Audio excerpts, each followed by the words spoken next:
Dr. Charles Majors. I practice right outside Chicago, Illinois. I'm a Maximize Living chiropractor. And a while back, I began getting severe migraine headaches and not knowing what it was at all. The headaches were getting worse. Didn't know what it was.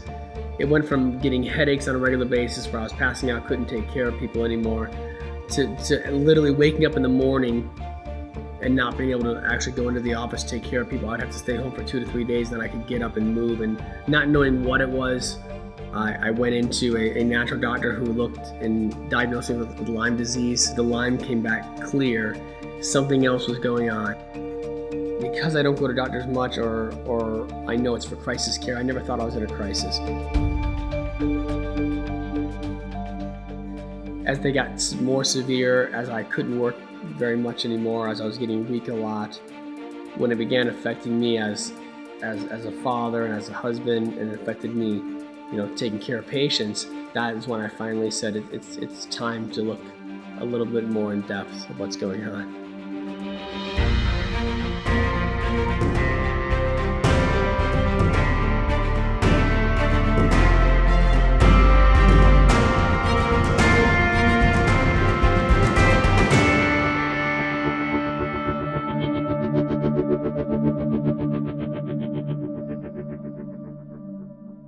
I woke up in one morning, the headaches were so bad I began throwing up, and I knew that it was time, like they said. So I went in for an MRI. I went in about 3 o'clock in the afternoon. They let us know that as soon as they had the results, they'd let us know, they would call us. Got home, went to sleep at around 5 o'clock. I woke up with my wife on top of me and my oldest son on top of me. At the time, my son was about 8 years old, and both crying. And I woke up, thinking somebody died in the family. I don't know that's how bad they were crying. And my wife told me I had to immediately go to Northwestern Hospital, which is in downtown Chicago. The radiologist read my film, just plain film. He held up my MRI. Immediately he saw not one tumor in the brain, he saw 4 tumors. The radiologist who was reading it couldn't believe that I was still even functioning because the tumors were so big on the brainstem. They thought for sure, they said, you looked young, you looked healthy. At that time, they said these must just be some benign tumors. This wouldn't be too bad, but we need to get in there and get those out. So when I got into the room, the neurosurgeon, the doctors came in, and they looked at my wife and they said, "You don't want to be in here for this." And I was getting nervous then. They had to saw down, put a tube in here to begin getting the extra fluid out of the body. And I'm not one for medication or not, but at that time you're saying, please numb me out, do something, because they're about to drill a hole in my head. And they can't give you any sedation, nothing, because if something's going wrong, you have to know to tell them.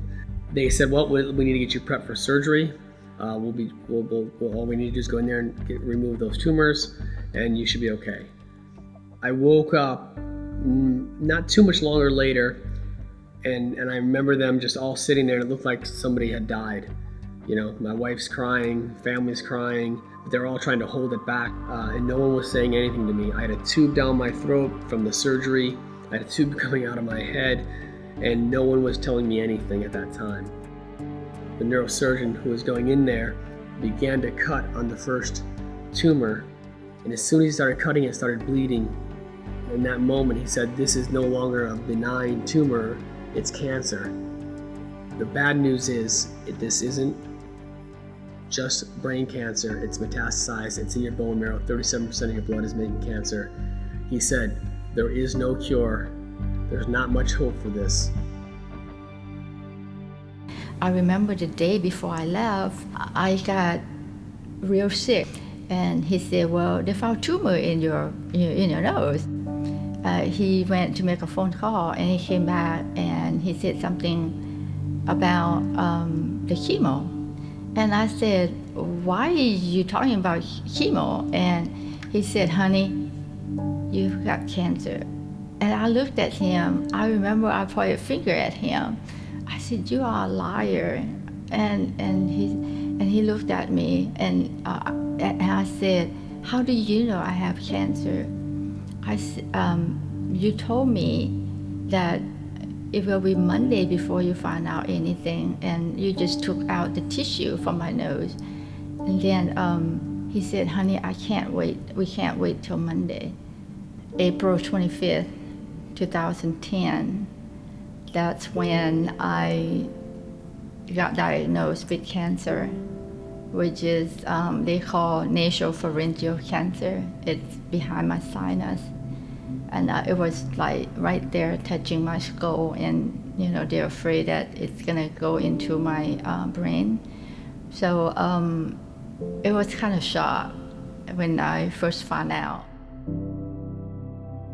Back last year, August 1st of 2012, I was headed to a conference in Los Angeles when I received a call from my doctor in the airport informing me that I had cancer, cervical cancer, that they had found a tumor, and that I needed to get back home to have surgery.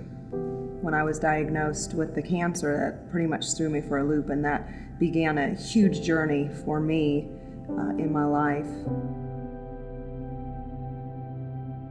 I found the lump in my breast myself, and I immediately called my doctor, and I went in, and she just did an exam, and then she set me up for a mammogram.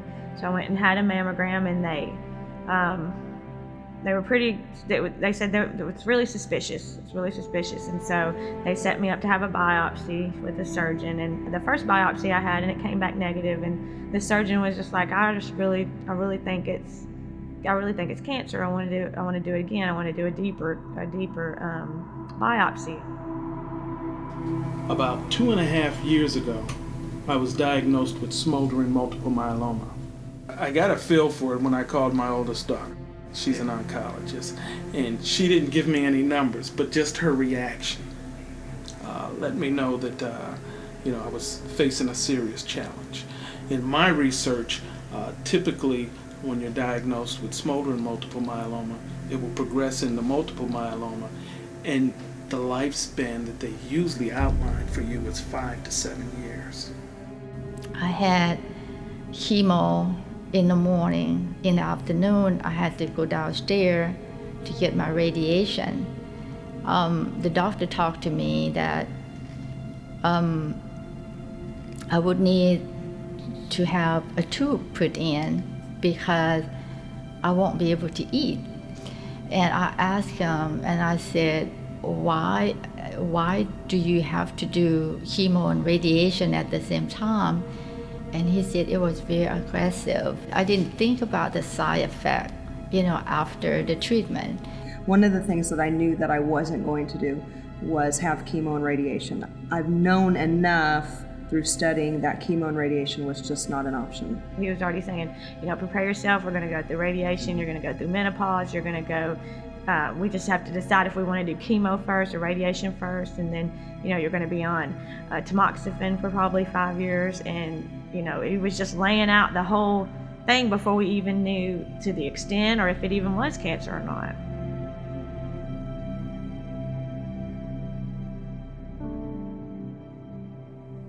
It wasn't until I opened up on the internet, I Googled, which you shouldn't always do, but I Googled my cancer as a multiple myeloma metastasized to the brain. I Googled it, and it would say no hope, no cure, it was devastating death, and your bones rot and decay, on and on and on. I would get a very nervous then. You'd slowly start to lose a little bit of hope. Even with chemotherapy, radiation, and bone marrow transplant, they were thinking there's only months I would probably survive. And then finally I was smart enough to go, well, wait a minute, has anyone ever reversed this? Has it even? And then I thought to myself, if no one's reversed this, I'll be the first. And so I knew that if I was at this point and I came through this, and I was going to, I'm going to be able to change more people's lives. I began studying what cancer is, why does it happen in the body, and by studying it, I knew I could then find the approach to get rid of it. The doctors, the oncologists, they kind of looked at me and said good luck, pretty much, but they understood. And I went to see Dr. Forsyth, who's one of the top natural oncologist in this area. What was tough was the morning they let me out of the hospital, they were going to be putting me on a plane to Reno, Nevada. I was in a wheelchair. I knew I wanted to go home first to see my children. As positive as I was, there's always in the back of your mind, what if I don't see them again? It was my wife and I, we knew we had to leave them there. There's no way they're going to be able to be with me all those 3 weeks to go through everything I was going to go through. So we literally, that was probably one of the hardest things both of us did, was leave 3 children at home and head to Reno, Nevada, and hoping we were going to the right place. When I was sitting in that hospital bed, and laying there in that hospital bed, if I didn't have the right mindset, if I thought it was over, I would have jumped right into whatever those doctors were telling me and not listened to what I should have been doing. I would have listened to them, and who knows where I'd be right now. Our second essential in maximized living is corrective nerve supply and having a good nerve system. And that was crucial for me, from all the damage I did to my body, from all the years from adjusting to the sporting activities I did. I destroyed myself. And so it was so important that I got my nerve system back clear, because the only way my organs function, the only way my immune system works to fight this cancer is my brain sends a message down the spinal cord to heal it. And so we know that every cell of our body grows and dies every single day. And so those cells have to have nutrients to survive, and without nutrients, our cells can't replicate. And so we knew how important, number one is I had to get the right nutrients into my body and stop putting in the bad things into my body that was affecting it. Oxygenation is so crucial, bringing in the right amount of oxygen into the body. Every cancer cell is hypoxic, which means it doesn't have enough oxygen. And so it's crucial that when we're working with patients, that they're getting the essential oxygen on a regular basis, that they're exercising on a regular basis, exercising the right way. I was exercising the wrong way for all those years. If your body can't detox what we're bringing into our body on a regular basis, then we become sick and diseased faster. We get cancers faster. Yeah, so after I left Reno, Nevada, I came back home, still doing a lot of the natural treatments and doing all kinds of protocols. That's when the gratefulness comes in, and thank God, that what I went through. We were living the typical American lifestyle with myself, my wife, and our children, and it had a lot to do with no exercising, eating a lot of empty carbs, a lot of fast food. Things were kind of going the way that most traditional American families go. And then once my wife was diagnosed with cancer, we had a choice to make. He pulled me aside and said, I'm going to do everything possible to help you. I have a system of protocols that I can go through that have helped me. And I said, well, I'm agreeable to that. And I said, this is it. This is where I want to be. This is what I was missing. This cancer would be beat. They gave me an expiration date of August 1st of 2013. And so I knew that I needed to do something. As we began our research, we soon found out that there were alternative ways to combat cancer and to actually find out what's causing the cancer. And that's when the diet change came in, the chiropractic care came in. So I started on a supplement regimen, and it seems to have had great effect on my health. Going to organic foods has seemed to have a great effect on my life. I thought I did everything that I could, but I was missing number 2 essential, the nervous system. I immediately took out all the sugar, all the grains. I began juicing. I began eating a lot more raw foods. Because in the past 2.5 years, my smoldering multiple myeloma has not advanced at all. And they say in African American males, it's real aggressive. And being in his care, we were surrounded by lots of other like-minded people that were supporting us in an all-natural, holistic way of fighting things through the 5 essentials. And that pretty much changed not only our lives, but our children's lives for future generations. Cancer can happen to anybody. It doesn't choose who you are. It doesn't choose, if you're rich or you're poor. It doesn't choose if you're fat or you're skinny. It doesn't choose if you're young or you're old. It doesn't choose if you're smart or not smart. It doesn't choose if you're success or unsuccess. It can happen to anybody.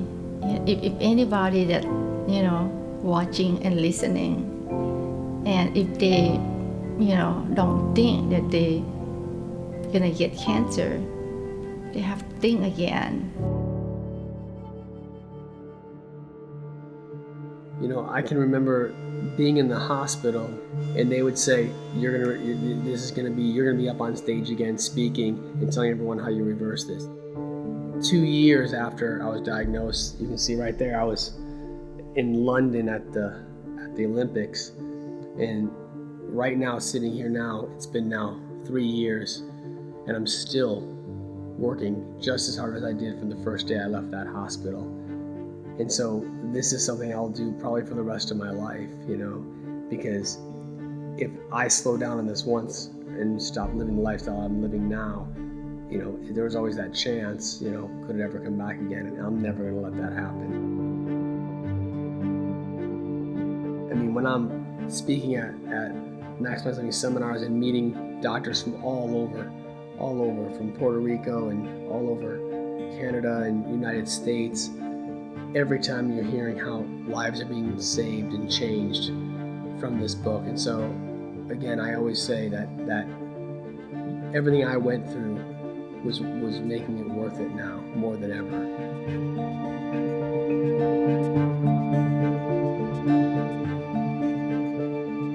I mean, it's amazing to see the difference in patients' lives who come into the office, because our job as Maximize Living chiropractors is not to reverse their cancer. Our job isn't to cure their cancer. Our job is to prevent them from ever getting cancer in the first place.